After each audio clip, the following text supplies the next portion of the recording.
আল্লাহ রসুল বললেন তাপ বাড়বে না কেন? আল্লাহ রসুল বলেছেন তাপ বাড়ার যতগুলো কারণ সবগুলো সমাজে আজকে বেড়ে যাচ্ছে। একটা একটা করে দেখেন। 1 নম্বর জেনা, যেটা বাড়ছে না কমছে? 2 নম্বর ড্রাগ, মাদকতা, এটা বাড়ছে না কমছে? 3 নম্বর গান বাজনা, এটা একদম বেড়েছে না কমেছে? আজকে একটা অনুষ্ঠান সুন্নতে খাতনা দেবেন, সুন্নতে খাতনা দেবে, গ্রাম পর্যায়ে পর্যন্ত পৌঁছে গেছে। বড় বড় ডিজে পার্টির মতো বক্স ভাড়া না করলে যেন ওই অনুষ্ঠান ওদের শুদ্ধই হয় না। কি কথা বলেন, ঠিক কি না? গান বাজনা, বিয়ে বাড়ির সর্বনাশ। পাশের 10 জন মানুষ, অসুস্থ মানুষ, এমন জোরে বিটের বাজনা শুরু করে দিয়েছে, অসুস্থ মানুষের হার্টের রোগ থাকলে ওই স্ট্রোক করে মারা যাবে। এখন এই যে বর্তমানে চালু হয়েছে হিট স্ট্রোক, আগে শুনতাম হার্ট স্ট্রোক, এখন সেটা হিট স্ট্রোক। এই হিট স্ট্রোক লাগবে না, ওটা বক্সের ডিপ ডিপ স্ট্রোকেই মানুষ মারা যাবে। কথা বলেন, এত জোরে জোরে আওয়াজ হয়। এগুলো দেখলে আপনি যদি চুপ করে থাকেন, বাজাচ্ছে বাজাজ্ঞা, কাউরে কিছু কব না, তসবিহ একটা হাতের ভিতরে পকেটের ভিতরে, সুবহানাল্লাহ সুবহানাল্লাহ, কিছু দূর যান আপনার সুবহানাল্লাহ বের হবে। কি কথা বলে না কেন? আসেন, ওই হাদিসটা আজকে আসবে। আপনি সুবহানাল্লাহ সুবহানাল্লাহ পড়তেছেন, এসি মসজিদের ভিতরে এসে শুধু তাহাজ্জুদে দাঁড়াচ্ছেন, আপনি নফল নামাজ পড়তেছেন, ফরজ 5 ওয়াক্ত পড়তেছেন, আপনি 5 ওয়াক্তের জায়গায় যদি 10 ওয়াক্তও পড়েন, আল্লাহ রসুলের হাদিস, আল্লাহ পাকেরই কথা, আল্লাহ রসুল বলেছেন, যখন তুমি দায়িত্ব পাওয়ার পরে অথবা বলার কোনো সক্ষমতা থাকার পরেও চুপ করে থাকবা, ওই সুকুতটাই তোমাকে ভয়াবহ জাহান্নামে নিক্ষেপ করবে। নাউজুবিল্লাহ পড়ে। বিরক্ত হচ্ছেন? আজকে তাপ বেড়ে যাচ্ছে। আপনি যতই একটা না 10টা হিট অফিসার, ওই যে নিয়ন্ত্রণ অফিসার দেন না কেন, এই সমস্ত অশ্লীলতা যেখানে বাড়বে, অশ্লীলতা যেখানেই বাড়বে, সেখানে হিট নিয়ন্ত্রণ তো দূরের কথা, হিট আরো বাড়তে থাকবে। কি কথার সঙ্গে একমত না? যে হিট অফিসারকে নিয়োগ দেওয়া হয়েছে, আলহামদুলিল্লাহ দেওয়া হোক, তবে যেমন হিট অফিসারকে নিয়োগ দেওয়া হয়েছে, তারে দেখলে আজকে যুবকদের হিট সত্যি সত্যি বেড়ে যাচ্ছে। কি মুসলমানরা একটু আওয়াজ করে কথা বলেন, ঠিক না?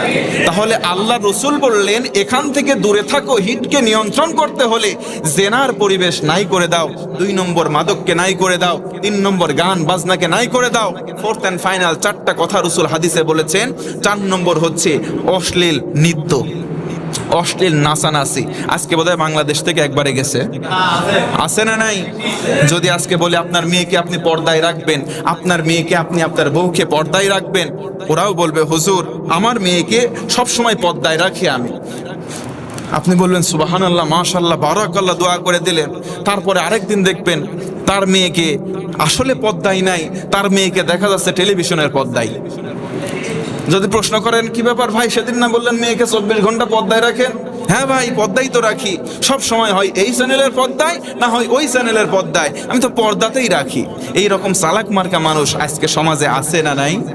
তো এইগুলো কাজ চলতেছে। আপনি কি করে সালাতুল ইস্তেসকা করে দোয়া করে, আপনি দোয়া করে আল্লাহ থেকে বৃষ্টি নিয়ে আসবেন? আল্লাহ কি অত বোকা হয়েছে ভাই? আল্লাহ রসুল বললেন এই 4টা কাজ বন্ধ করো, বৃষ্টি অটোমেটিক হবে। সুবহানাল্লাহ পড়েন। আর আজকে 4টা কাজ দেধারসে আমরা বাড়াচ্ছি, আর বৃষ্টির জন্য আল্লাহর কাছে ইস্তেসকা করতেছি, কাজ হবে না, কাজ হবে না। এই 4টা জিনিসকে আপনি না করুন। এই 4টা জিনিস যেখানে হচ্ছে আপনি বাধা প্রদান করেন, অন্যায় কাজ হচ্ছে, বড় বড় কত জায়গায় ভালো ভালো কাজকে বাধা দেওয়া হচ্ছে, কোরআনের বিধানকে ভায়োলেট করা হচ্ছে। আপনি তো তখন ঐক্যবদ্ধ হয়ে সালাতুল ইস্তেসকা যেভাবে আজকে ঐক্যবদ্ধ হয়ে মানুষ আদায় করতেছে, কই ওই জায়গায় তো আপনার ভূমিকা ছিল না। ওই যে ভালো কাজ দেখলে উৎসাহ আপনি দেন নাই, মন্দ কাজ দেখলে আপনি বাধা দেন নাই। ওই সময় যদি ঐক্যবদ্ধ ভূমিকা থাকতো, আজকে সালাতুল ইস্তেসকা যতটা গুরুত্ব দিয়ে আপনি আদায় করতেছেন, এই গুরুত্বের যদি 1%ও সেখানে আপনার ভূমিকা থাকতো, আল্লাহর নামের শপথ করে বলতে পারি হয়তো ইসলামের সুশীতল ফুলকোধারার মধ্যে আমরা থাকতে পারতাম, এইরকম অনাবৃষ্টি আমরা দেখতে হতো না। আল্লাহ রসুল সাল্লাল্লাহু আলাইহি ওয়াসাল্লাম বলেছেন, মান রাআ মিনকুম মুনকারান ফালিয়ুগাইয়িরহু বিয়াদিহি। রসুল মুসলিম শরীফের হাদিস। তিনি বলেন, তোমাদের যখন তোমরা সমাজস্থ মানুষ একটা খারাপ কাজ দেখবা, মান মানে যে বা যারা, রাআ মানে দেখবে, চোখ দিয়ে দেখবে, মিনকুম তোমাদের মাঝ থেকে। আল্লাহ রসুল ইন্ডিকেট করে নাই যে মিনকুমুল উলামা, তোমাদের ভিতরে যারা আলেম তারা না, আল্লাহ রসুল বলেছেন মান রাআ মিনকুম ইসমালি ভাবে, সবাইকে আল্লাহ রসুল বললেন তোমাদের ভিতর থেকে কেউ যদি মুনকার কোন সমাজ গর্হিত কাজ দেখো। আচ্ছা বলেন, সমাজ গর্হিত কাজ আমাদের সমাজে আমরা দেখতে পাই কি পাই না? এবার বলেন, বেশ্যাবৃত্তি করা এটা কি সমাজ গর্হিত কাজ না সমাজের সমর্থক কাজ? সমাজ গর্হিত কাজ না? দেখেন, একটু বোঝার চেষ্টা করেন, অন্যদিকে নেবেন না বিষয়টা। আমি যখন এই হাদিসটা পড়ছিলাম তখন আমার মাথায় আসলো, একটা মানুষ বা একটা এক মহিলা যদি বেশ্যাবৃত্তি করে কিছু টাকা কামাই করে, আমরা অনেক সময় দেখি ওই বেশ্যার আমরা জানাজাও দেই না। সমাজের মধ্যে এমন নজির আছে না নাই? সমাজে যারা ওই কাজগুলো করে, খারাপ কাজ করার কারণে সমাজকে ভায়োলেশন করতেছে, অর্থাৎ অসামাজিক কর্মের মাধ্যমে ইনকাম করার কারণে তার জানাজার নামাজ আমি আপনি পড়ছি না, তাকে আমরা সমাজ থেকে ঢেলে দূরে আমরা সরিয়ে দিচ্ছি। কারণ কি? সে অনৈতিকভাবে কিছু টাকা ইনকাম করতেছে। কি কথা বলেন, ঠিক কিনা? কখনো কি চিন্তা করে দেখেছেন, অনৈতিকভাবে অসামাজিকভাবে কিছু টাকা ইনকাম করার কারণে একটা বেশ্যাকে আমরা বেশ্যা বলে গালি দিয়ে সমাজ থেকে আমরা ত্যাগ করে দিচ্ছি, বয়কট করে দিচ্ছি। তাহলে আপনার ওই সমাজেই কিছু ভেষধারী মানুষ রয়েছে যারা অনৈতিকভাবে একটা কলমের খোঁচা দিয়ে লক্ষ লক্ষ টাকা অনৈতিক এবং অসামাজিকভাবে ভক্ষণ করতেছে, সেও ইনকাম করতেছে সমাজের মধ্যে, সে দর্পণে বীর দর্পণে বুক ফুলিয়ে ঘুরে বেড়াচ্ছে, আছে না নাই? তাহলে একটা বেশ্যাকে যদি আপনি অনৈতিকভাবে কিছু অর্থ ইনকামের কারণে সমাজ থেকে বয়কট করেন, একটা অসাধু একটা দুর্নীতিবাজ কি করে সমাজের মধ্যে আপনি তাকে লালন করেন, আবার কিছু কিছু মানুষ তারে তেলও মারে। কথা বলেন না কেন মুসলমান? তাহলে একটা বেশ্যাকে যদি অল্প কিছু ইনকামের কারণে সমাজ থেকে দূরীভূত হতে হয়, তাহলে বড় বড় দুর্নীতিবাজদেরকে আগে দূরীভূত করা দরকার। কিছু কিছু মানুষ আছে দেখবেন, বাবা হয়েছে, সন্তানের হকগুলো অধিকারগুলো ফিরিয়ে দেয় না, মেয়েদেরকে ফাঁকি দেয়, ছেলেদেরকে সুন্দর করে আস্তে করে সবকিছু সম্পদ লিখে দিয়ে দিচ্ছে। আবার ছোট সন্তানের দিকে একটু নজর ভালো, ছোটরে সব লিখে বড় মেজো লোহাটারে ফাঁকি দিচ্ছে, মেয়েগুলাকে হাসতে করে এনে মাথায় হাত দিয়ে দোয়া করতেছে, বলতেছে আমি হজে যাচ্ছি, হজে যায় তোদের জন্য দোয়া করব, তোর ভাইরাই তো থাকবে এখানে, থাক, তোদের জন্য দিল খোলা দোয়া। এই রকম ধান্দাবাজ হাজী সাহেব বলেন তো পাবনা জেলায় আছে না নাই? আমার আপনার মধ্যে সমাজ গর্হিত কাজ হচ্ছে, আল্লাহ রসুল মুসলিম শরীফের হাদিস, এই রকম গর্হিত কাজ হওয়ার পরেও যারা বাধা দেবে না তাদের কি পরিণতি সামনে আসছে। বেজার হচ্ছেন আপনারা? বেজার হচ্ছেন? তাহলে একটা বেশ্যাকে যেভাবে আমরা সমাজ থেকে বয়কট করেছি অনৈতিক হওয়ার কারণে, অনৈতিকভাবে যেই আমাদের সমাজে থাকুক ওই বেশ্যার কাতারে এরা সবচাইতে বড় বেশ্যা, এদেরকেও বয়কট করা সময়ের দাবি। আমার ভাইয়েরা, এজন্য আসুন, আমরা শুধুমাত্র ছোটখাটো কিছু পাপ করেছে, একটা বেশ্যা সবসময় স্বাভাবিকভাবে বেশ্যা হতে চায় না, সে অনৈতিকভাবে টাকা ইনকাম করেছে, সমাজ কিছু কিছু বেশ্যাকে বাধ্য করেছে সেই কাজ করার জন্য। আর কিছু কিছু মানুষ আছে, চাকরি পেয়েছে, বড় বড় পদ পেয়েছে, তাকে সমাজও বাধ্য করে নাই, তার বউ তারে বাধ্য করে নাই, আল্লাহ তারে যা দিয়েছে ওই নিয়ে সে যদি স্বাভাবিকভাবে থাকে, কিয়ামত পর্যন্ত পর পুরুষ আরো 3-4 যুগ আসলে কিচ্ছু খেয়ে শেষ করতে পারবে না, তারপরেও তার আরো চাই আরো চাই আরো চাই। এই রকম হাঙর মানুষের দেখবেন শেষ সময়ে সর্বোচ্চ 3.5 হাত মাটি ছাড়া আর কিছুই তার জুটবে না। আল্লাহ পাক আমাদের সঠিক বুঝ দাও, পড়ে না আমিন। আল্লাহ রাসূল বললেন মান রাআ মিনকুম মুনকারান, তোমাদের মধ্য থেকে, তার মানে এই তোমাদের বলতে আমিও আছি, আপনিও আছেন। আমরা যখন কোনো খারাপ কাজ দেখব, আল্লাহ রাসূল বললেন সঙ্গে সঙ্গে ফালিয়ুগাইয়িরহু, ইউ হ্যাভ চেঞ্জ, তোমাকে পরিবর্তন করতেই হবে। নিজেকে হওয়ার পর কি করতে হবে? তোমাকে কথার মাধ্যমে, তোমার হাতের মাধ্যমে, তোমার ক্ষমতার মাধ্যমে ওই খারাপ কাজকে পরিবর্তন করে দিতে হবে। এটা তোমার উপরে আবশ্যিক দায়িত্ব। আল্লাহু আকবার। আমরা যদি প্রশ্ন করি, আমার ক্ষমতা নাই, সমাজের মধ্যে একটা খারাপ কাজ হচ্ছে, ক্যাসিনোর কারবার চলতেছে, জুয়া চলতেছে, IPL এর বলে একটা খেলা চলতেছে, ইন্ডিয়ান প্রিমিয়ার লিগ। এই যুবকরা কথা কও তো, ইন্ডিয়ান প্রিমিয়ার লিগে জুয়ার নাকি বাংলাদেশে আসর বসছে। আমাদের কাছে মাঝে মধ্যে কিছু কিছু যুবকরা ফোন দিয়ে বলে, হুজুর কয় বল করে, এ বলে ছক্কা, ও বলে আউট, ও বলে ডট বল, লে ধর বাজি। এইরকম বাজি বিভিন্ন জায়গায় হয় কি হয় না? সত্যি কি এগুলো হয়? তো এই যে সমাজ গর্হিত কাজ হবে যেখানে, আল্লাহ রসুল বলেন দেখার সঙ্গে সঙ্গে তোমরা সেটাকে পরিবর্তন করে দাও। আল্লাহু আকবার। আমরা যদি প্রশ্ন করি, ও ভাই, ও হুজুর, আমরা তো এটা করতে সক্ষম না, বাধা দিতে গেলে আমাদের মায়ের আছে, তখন আল্লাহ রসুল বলেছেন তাহলে কি করো? ফালিয়াস্তাতি', যদি তুমি অক্ষম হও, ফাবিলিসানিহি, সুন্দর কথার মাধ্যমে সেটাকে পরিবর্তন করার চেষ্টা করো। কোন সুবহানাল্লাহ। এই কথার ব্যাখ্যায় আমি দেখলাম ফাবিলিসানিহি, এই জবানের দ্বারা, এই জবানের দ্বারা শুধু আপনি বলবেন তা নয়, এই জবানের অন্যতম একটি মাধ্যম এখন লেখনী। লেখনী লিখে আপনার মনের ভাব প্রকাশ করা যায়, আবার আপনার মনের ভাব কথার মাধ্যমে প্রকাশ করা যায়। তার মানে মনের ভাব আপনি যেভাবেই প্রকাশ করেন না কেন, ওই খারাপ কাজটাকে খারাপ বলে আখ্যা দিয়ে বন্ধ করার জন্য আপনার প্রাণপণ চেষ্টা থাকাই লাগবে। এটা রসুলের আদেশ, মানে রসুলকে আদেশ করেছেন আমার আল্লাহ, এটা প্রকারান্তরে আল্লাহ পাকের আদেশ। জোরে কোন আল্লাহু আকবার।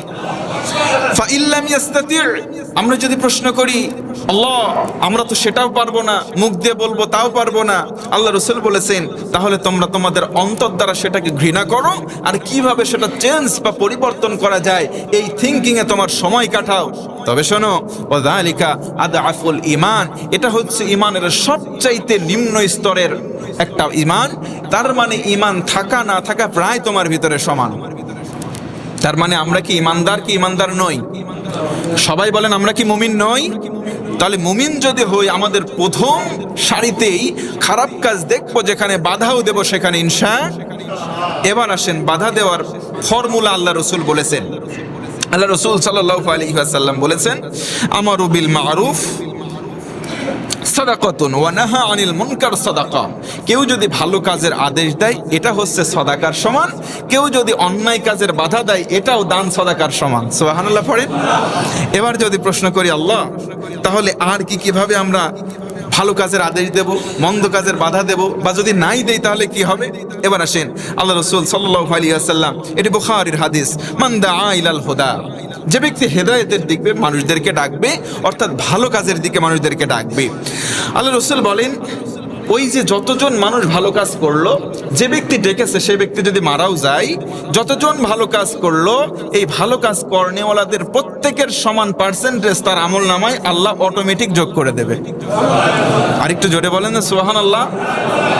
আবার একটা ব্যক্তি মন্দ কোনো কাজকে সমাজে জারি করে দিল, আল্লাহ রসুল বলেন মন্দ কাজ যতজন করেছে সবার মধ্যকার গুনাহের পার্সেন্ট যে চালু করেছে তার আমল নামায় সে মৃত্যুর পর অটোমেটিক যোগ হয়ে যাবে। নাউজুবিল্লাহ পড়েন। বাংলাদেশের চলচ্চিত্র জগতের একজন ভিলেন, নাম হচ্ছে মনোয়ার হোসেন ডিপজল। নাম শুনছেন? নাম শুনছেন ভাই? সম্প্রতি তাদের চলচ্চিত্রের একটা নির্বাচন হয়ে গেছে, সে কি যেন একটা পদ পাইছে। পদ পাওয়ার পরে সে সাংবাদিক সম্মেলন করে বলতেছে, আমার এখন এক দফা একটা ভিশন আর মিশন, সেটা গোটা বাংলার 64টা জেলায় অন্তত 2টা করে সিনেমা হল বানাবো। জোরে বলেন না নাউজুবিল্লাহ।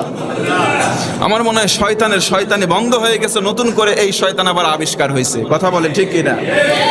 বাংলাদেশ থেকে সিনেমা হলগুলো বন্ধ হয়ে যাচ্ছে। পাবনাতে আগে কতগুলো সিনেমা হল ছিল, এখন আর চলে না, দর্শক যায় না, বয়কট করছে।